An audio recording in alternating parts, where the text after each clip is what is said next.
call this meeting of the Princeton City Council to order. Clerk, call the roll. Mayor Mabry. Here. Councilmember Newman. Here. Gomez. Here. McCall. Here. McCransky. Here. Would you please stand and join us in the Pledge of Allegiance? Pledge allegiance to the flag of the United States of America and to the republic for which it stands, one nation, under God, indivisible, with liberty and justice for all.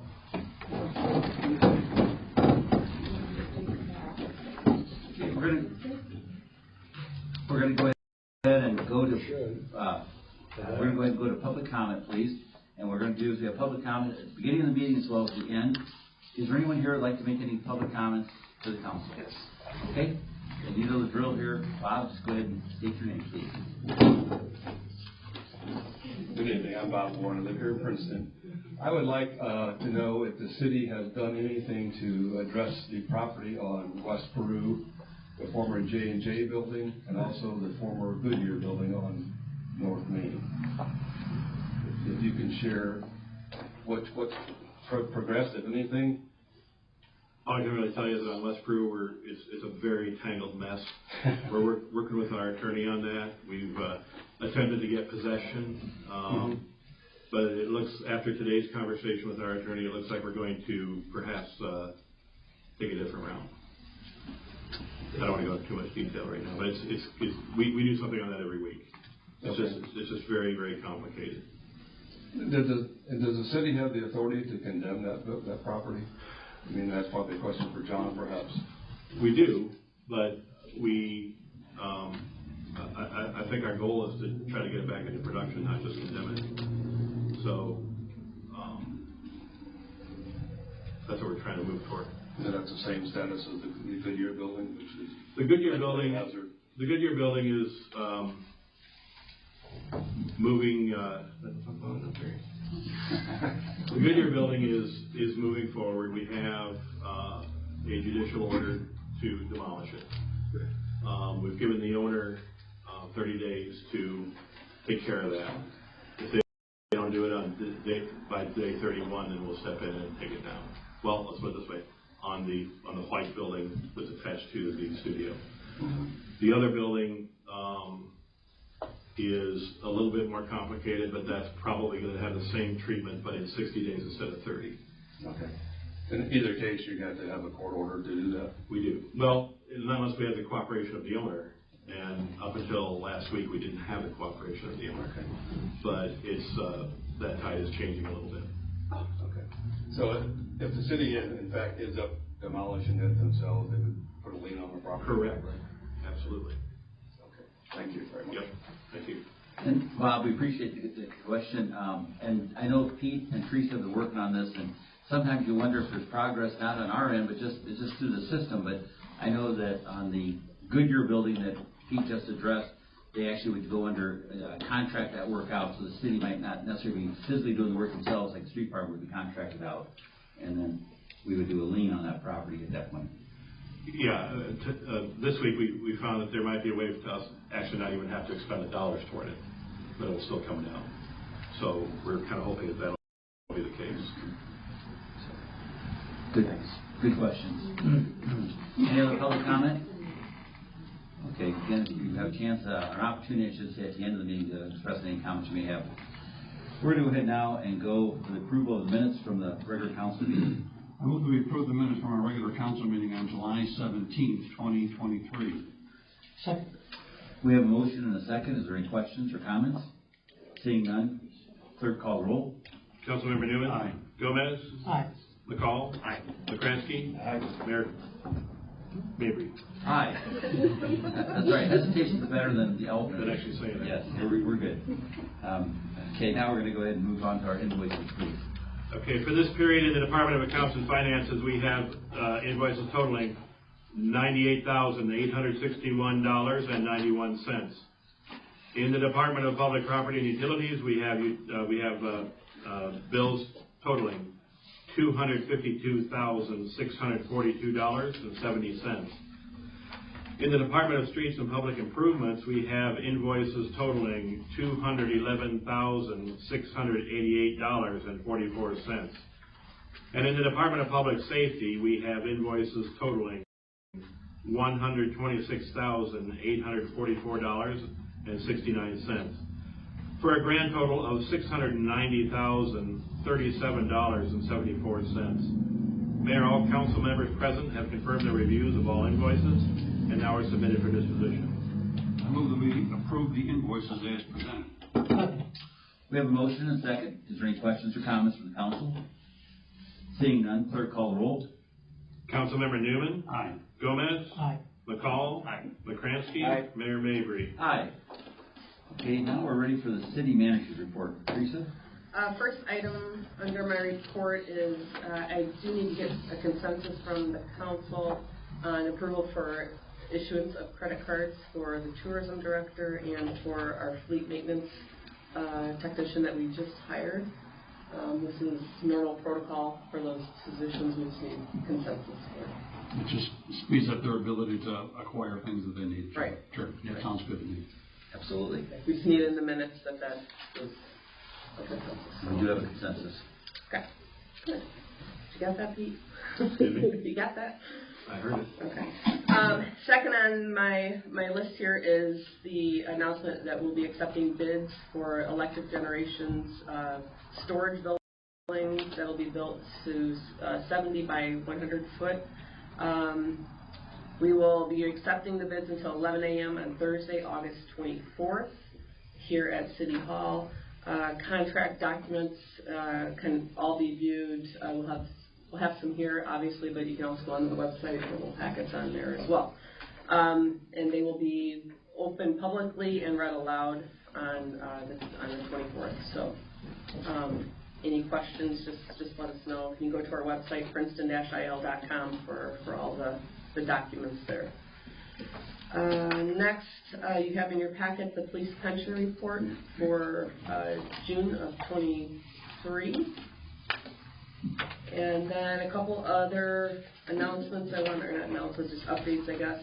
As you saw in my report to you guys, losing track of my weeks here, than last week before.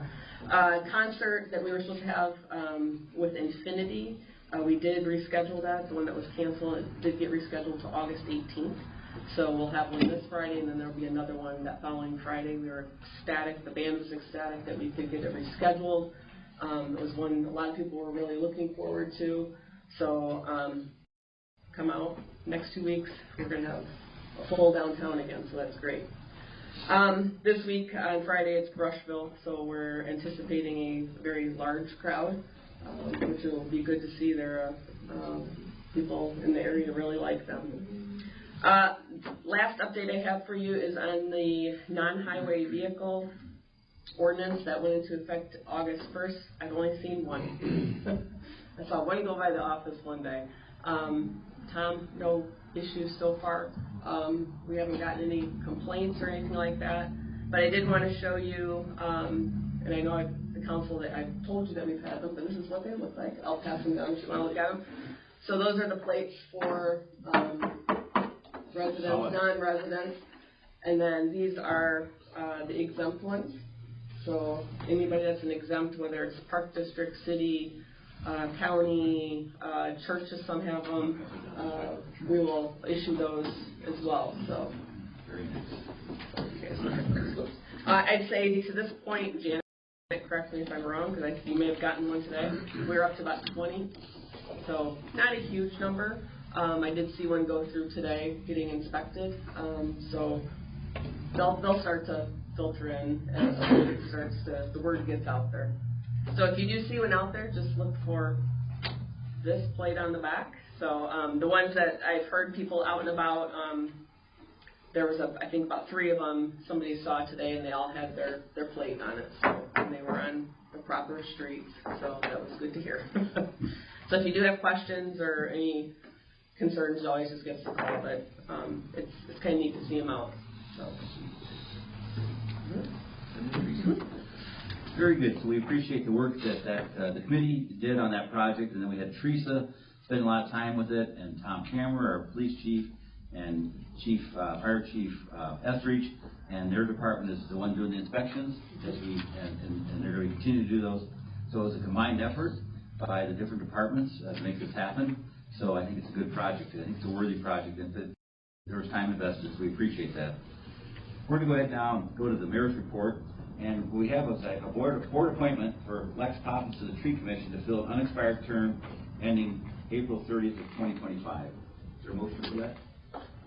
I move that we appoint Lex Poppins to the Tree Commission to fill the unexpired term ending April 30th, 2025. Second. We have a motion and a second. Is there any comments or questions? Seeing none, clerk call roll. Councilmember Newman. Aye. Gomez. Aye. McCall. Aye. McCransky. Aye. Mayor Mabry. Aye.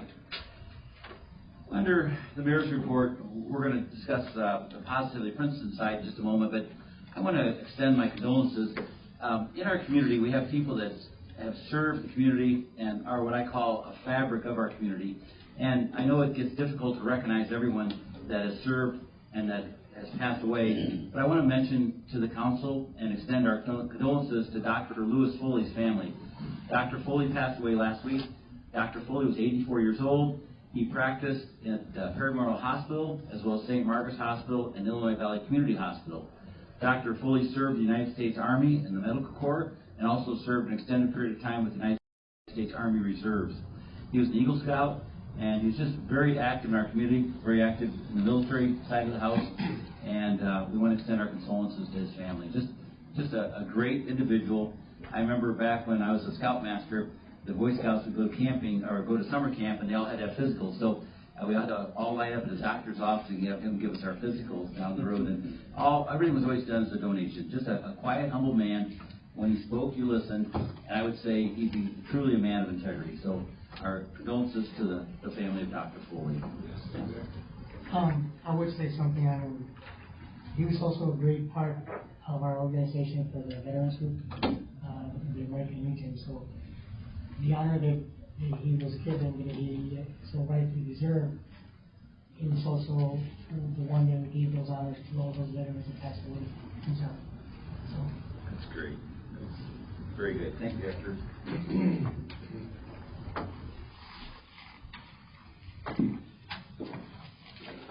So under Positively Princeton, we focus on different organizations and different businesses that have made a commitment to the community, and many times over hundreds of years. And this evening we're going to have a speaker from the Bureau County Fair Board come, and the Bureau County Fair actually was established in 1855, and she's going to talk a little bit more about the Bureau County Fair. And it's certainly not just the 5 days that the fair is held every year. There's so much more that the fairgrounds and the Fair Association do.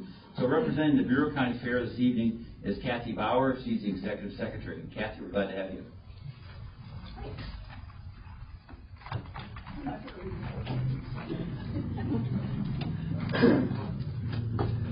So, I am Kathy Bauer, and I've been the Executive Secretary on the Fair Board for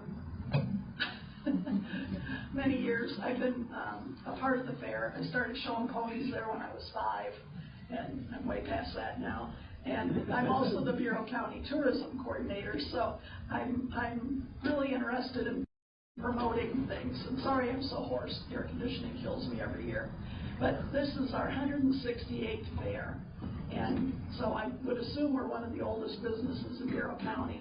And like he said, we don't just do a week. We're busy out there pretty much every week of the year. We probably have maybe 4 weekends a year when we don't have something going on at the fairgrounds. We bring in all sorts of different kinds of shows and events. I made kind of a list of those. We have this next weekend coming up. We have a circus out there that's coming from out east. It's the first time they'll be there. So that's something great for the whole family. We have gun shows 4 times a year, and the gun shows benefit the community along with the vendors. We put a lot of people in hotels, a lot of people, most of them, the vendors all stay overnight, at least 1 night, if not 2 nights, so they're contributing to the pillow tax, plus they're eating in restaurants and getting gas and all the different things that they do around. Plus, a lot of times they'll bring their wives and they're out shopping while the guys are sitting with their displays at the fairgrounds. We even have a pigeon show, and actually the pigeon show is one of our events that people come the furthest from. We had people there from California, Minnesota, Wisconsin last year, so you would never dream that a pigeon show would bring that many people in, but it's a small crowd, but they come from all over the United States. We have Angus show and sale, we have wedding receptions, we have the garage sales and flea markets that we've been having for almost 20 years. And each one of these events brings in people to town, and a lot of times they stay overnight. We've done a train and farm toy show since 2008, and we have a lot of people that stay overnight with that show, and because they like to set up early because they bring so many toys with them. And then something that we did just a week ago, which we just provide the space for, is the food pantry through First Lutheran Church. And last week they provided food for 152 families. It was 400 people. So it's, we make an impact on families that won't necessarily come to the fair, but have needs of the fairgrounds. So, and of course, all of our fundraisers and benefits we do out there. Something that we started a couple of years ago with the chamber is the Home for the Holidays Christmas display, and the city has helped us out with the power company helping us get the power figured out, so we weren't burning things up out there. And we have lots and lots of cars go through, and there are people from all over. It's amazing. I've worked the gate out there, about froze to death, and we have many out-of-state people, and it's interesting. They'll say, "Oh, we were just driving by, we saw this, so we thought we'd come in." So we bring in a lot of people, and a lot of people come multiple times, so that's really a plus. And we have also our Halloween event, which has been going on. This is our 20th year. We started out with a few rolls of black plastic and a smoke machine, and we've grown since then. And so some of us have been out there for 20 years this year, and it's been a great fundraiser for the fair. And we started the Halloween parade a couple of years ago, and that's really drawn in great crowds, and we appreciate the police department for helping us with that and keeping everybody going the right direction. And it's really a fun event. And actually during COVID, we were able to open up one of our buildings, and we did a drive-through haunted house so that people could stay in their cars, and the elderly people that couldn't walk through the haunted building normally really enjoyed the fact that they could get in their car and drive through, and it was pretty lame, but they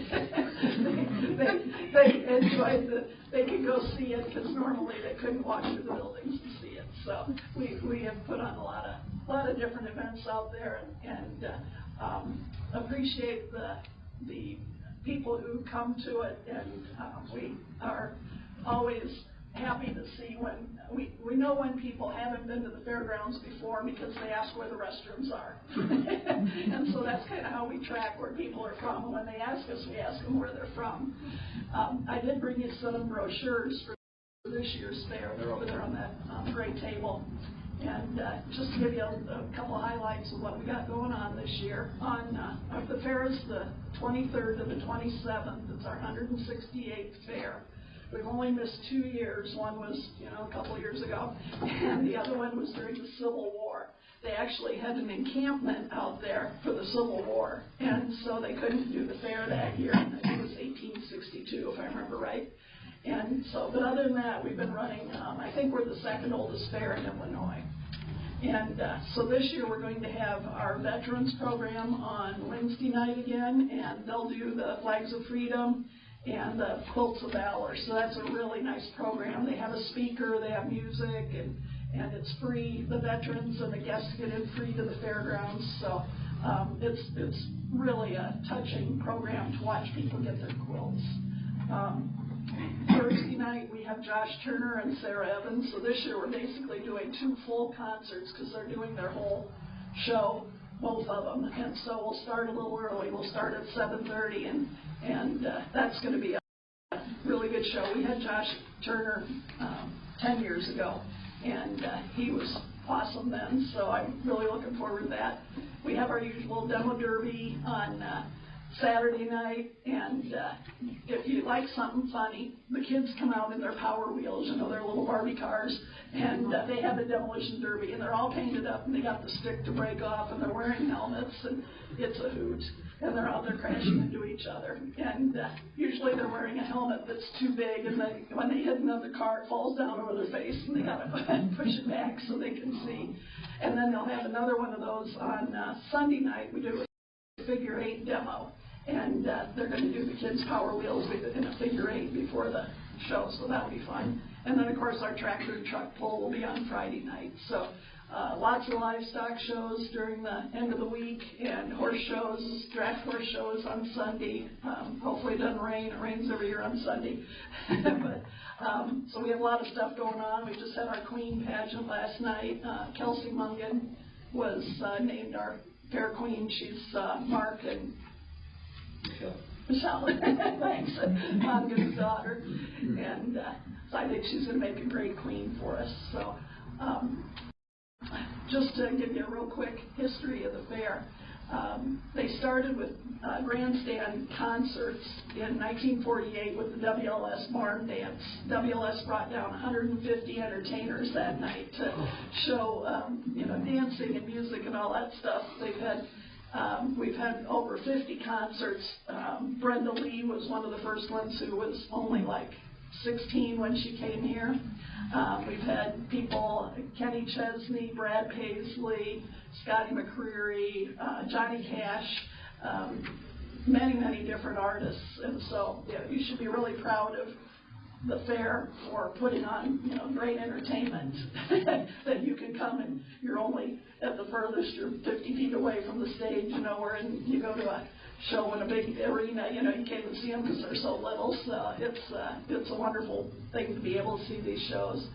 And we've had just amazing amounts of different entertainment out there over the years, starting with they first had car races in around 1910, and they had bicycle races. They had a contest for the ugliest man and woman. Which I didn't say in the newspaper who won it, which I think is really funny. And they've had just amazing amounts of different kinds of entertainment, from ostrich races to harness races. So we try to put on a good show. This year we're having Aussie Kingdom, which is an Australian show, which is the first time we've had this. And they're going to have a wallaby and some different kinds of Australian critters that you can get out there and see. And then we're also having 3 free shows of the magic show, one that's a farm game show and a survivor game show, and he'll put on 3 shows a day, and they're all different. So just a lot of fun for the whole family. And my thing is, I always say it's like a giant family reunion. You go to the fair and you watch people walk around, and they see people and they're hugging them now that COVID's over, and they're seeing people that a lot of times you haven't seen for several years, and so it's a huge reunion, and we feel proud that we put on this big party for everybody every year, and it's a lot of fun, and want to make sure you come out and see your friends and relatives. Thanks.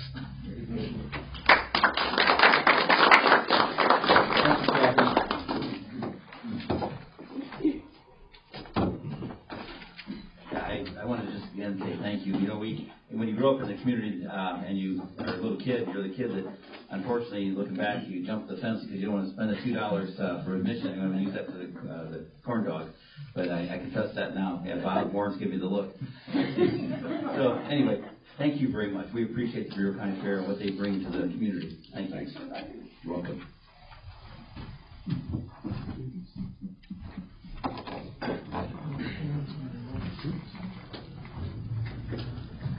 Okay, we're going to move on now to old business. Is there any old business from council? Well, I just wanted to, again, I know that all of us sit on different committees, and for the Habitat humanity, it's the busiest time, and it's probably why we have meetings every 2 weeks now, and so they're still actively trying to get applicants to fill out a packet and see if they're eligible. It's not really a handout, it's just a hand up, basically. They're going to build you a house, a nice house, and but there are some other qualifications as far as being able to, repay the loan. So I'm going to leave some of the packets with the city. They can just take them, fill them out. The return address is right on there. If you know anybody that maybe might qualify, the only thing I would, we need to just know who they're for. Just give their name and address so that the council will, or the committee will follow back up and try to talk them through, because it's pretty complicated, and they still have to pass certain loan qualifications. So, and there'll also be some of the same packets out at the closet. She's got a flyer out there, and it's pretty cool. And I'll have a couple myself, and so if you know anybody that you think may be a good candidate, that'd be great. The city of Peru built the house last year, and so the city of Princeton has the lot this year on Cherry Street. So we're kind of excited, and hopefully they've gotten some in, but just going through that whole process of getting qualified takes time, and so that's all I have. Great. Thank you, Marty. Yep. Okay, we'll go to new business. Is there any new business this evening to transact? And now we're going to go to public comment. Anybody else would like to make any public comments? This evening we're going to, in just a moment here, we're going to be adjourning to go to executive session. So at this point, I would like to ask Gary to go ahead and adjourn the meeting, please. I move that we adjourn our regular council meeting this evening and reconvene